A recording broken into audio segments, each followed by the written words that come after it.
Part 11. Benang merah dan rantai yang kaku. Pemuda.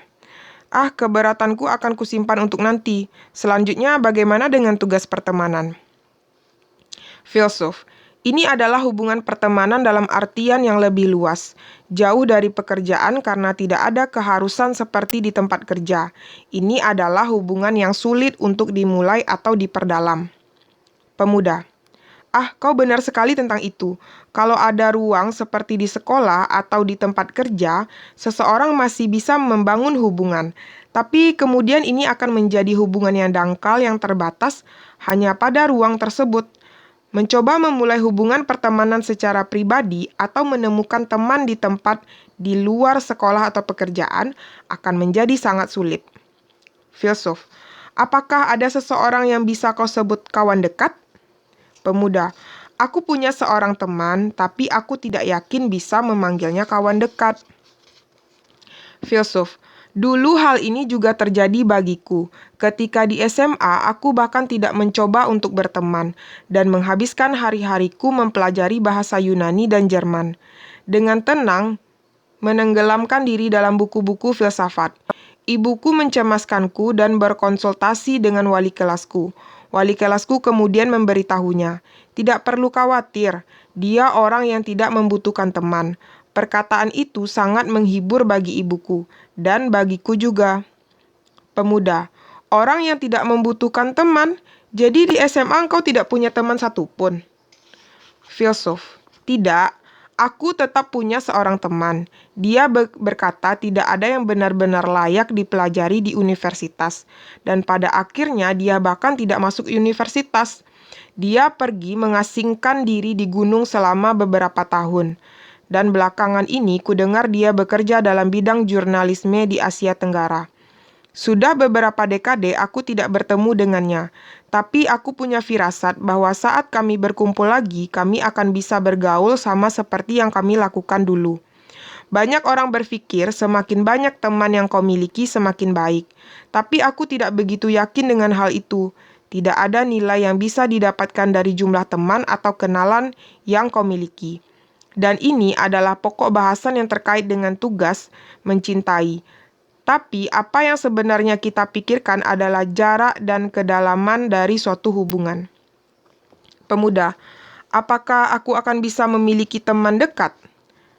Filsuf, tentu saja bisa kalau engkau berubah. Mereka yang ada di sekitarmu akan berubah pula. Mereka tidak akan punya pilihan selain berubah. Teori psikologi Adler adalah teori psikolog yang bertujuan mengubah diri sendiri, bukan mengubah orang lain. Ketimbang menunggu orang lain untuk berubah atau menunggu situasi berubah, engkaulah yang mengambil langkah pertama untuk maju. Pemuda. Filsuf, faktanya ialah kau datang seperti ini untuk menjumpaiku di ruanganku, dan dalam dirimu aku telah menemukan seseorang teman muda. Pemuda. Aku temanmu. Filsuf. Ya, sebab itu benar. Dialog yang berlangsung di sini bukanlah konseling, dan kita tidak memiliki hubungan kerja. Bagiku, kau seorang kawan yang tak tergantikan. Tidakkah kau berpikir begitu? Pemuda, aku adalah temanmu yang tak tergantikan? Tidak, aku tidak akan memikirkan apapun tentang itu sekarang. Ayo kita teruskan. Bagaimana dengan yang terakhir? Tugas untuk mencintai. Filsuf, pikirkan ini sebagai kondisi yang terbagi ke dalam dua tahap. Tahap pertama adalah yang dikenal sebagai hubungan asmara, dan tahap kedua adalah hubungan dengan keluarga, khususnya hubungan antara orang tua dan anak. Kita telah membahas pekerjaan dan pertemanan, tapi dari ketiga tugas tersebut, tugas mencintai kemungkinan besar merupakan tugas yang paling sukar. Ketika hubungan pertemanan berubah menjadi asmara, cara berbicara dan tindak tanduk yang diperoleh antar teman mungkin tidak lagi diperbolehkan saat mereka menjadi seseorang kekasih. Secara khusus, ini berarti tidak memperbolehkan sosialisasi dengan teman yang berlawan jenis.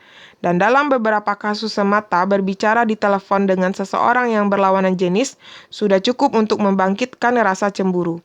Sedekat itulah jaraknya, dan sedalam itulah hubungannya. Pemuda, ya kurasa ini memang tidak bisa dibantah. Filsuf. Tapi Adler tidak menerima upaya untuk membatasi pasangan seseorang. Jika orang itu terlihat bahagia, seseorang dapat dengan terus terang merayakan kondisi tersebut. Itulah cinta. Hubungan ketika orang-orang saling membatasi pada akhirnya akan hancur berkeping-keping. Pemuda. Tunggu, itu argumen yang hanya bisa mengarah pada dukungan terhadap perselingkuhan. Sebab jika pasangan seseorang dengan gembira mengadakan perselingkuhan, engkau mengatakan bahwa itu seharusnya bahkan merayakannya. Filsuf. Tidak, aku tidak sedang mendukung seseorang berselingkuh. Pikirkan dengan cara ini. Jenis hubungan yang entah bagaimana terasa mengekang dan dipaksakan ketika kedua orang bersama tidak bisa disebut cinta. Meskipun gairah itu ada. Ketika seseorang bisa berpikir setiap kali aku bersama orang ini, aku bisa bersikap sangat bebas. Ia benar-benar merasakan cinta.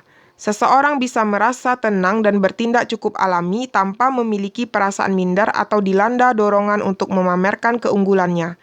Itulah cinta yang sejati. Pembatasan di sisi lain adalah manifestasi dari pola pikir yang mencoba mengendalikan pasangan dan juga merupakan gagasan yang disadari oleh rasa tidak percaya.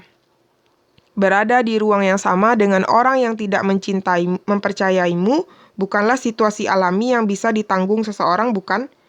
Seperti yang Adler katakan, kalau dua orang ingin hidup bersama dalam hubungan baik, mereka harus memerlukan satu sama lain sebagai pribadi yang setara. Pemuda. Oke. Filsuf. Akan tetapi dalam hubungan asmara dan pernikahan ada pilihan untuk berpisah. Jadi bahkan sepasang suami istri yang telah bersama selama bertahun-tahun bisa berpisah jika melanjutkan hubungan itu membuat mereka menderita. Akan tetapi dalam hubungan orang tua dan anak pada prinsipnya hal ini tidak bisa dilakukan. Jika cinta romantis adalah hubungan yang diikat oleh benang merah, hubungan di antara orang tua dan anak diikat dalam rantai yang kaku. Dan hanya ada gunting kecil yang kau miliki. Inilah kesulitan dari hubungan antara orang tua dan anak. Pemuda. Jadi apa yang bisa dilakukan seseorang? Filsuf. Yang bisa kukatakan di tahap ini ialah engkau tidak boleh melarikan diri. Tak peduli seburuk apapun hubunganmu, engkau tidak boleh menghindarinya atau menangguhkannya. Meskipun pada akhirnya harus memotong pertalian tersebut dengan gunting, engkau harus menghadapinya terlebih dahulu. Hal terburuk yang bisa dilakukan adalah sekedar berdiam diri dalam situasi itu. Secara fundamental, mustahil bagi seseorang untuk menjalani hidup seorang diri sepenuhnya. Dan hanya dalam konteks sosial barulah ia akan menjadi seseorang individu. Inilah alasan dalam teori psikologi Adler. Kemandirian sebagai individu dan kerjasama dalam masyarakat diletakkan di depan sebagai sasaran yang melingkupi semuanya. Lalu bagaimana seseorang bisa meraih sasaran-sasaran tersebut? Pada poin ini Adler berbicara tentang menaklukkan ketiga tugas untuk bekerja, berteman dan mencintai. Tugas-tugas dari hubungan interpersonal yang mau tidak mau harus dihadapi oleh orang yang hidup. Pemuda itu masih berusaha keras menangkap maksud yang sesungguhnya.